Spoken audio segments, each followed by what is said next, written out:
নমস্কার আপনাদেরকে সবাইকে শুভ সকাল।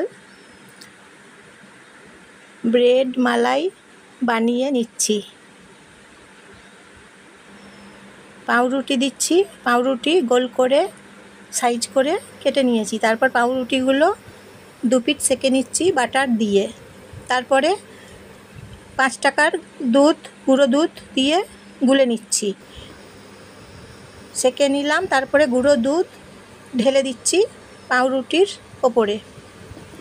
ব্রেড মালাই বানিয়ে নিচ্ছি। আপনারা সুস্থ থাকবেন, ভালো থাকবেন, সাবস্ক্রাইব করে দেবেন এবং শেয়ার করে দেবেন, বাকি সবাইকে শেয়ার করে দেবেন এবং লাইক করে দেবেন। আমি নতুন নতুন রেসিপি নিয়ে আপনাদের কাছে আবার আসবো।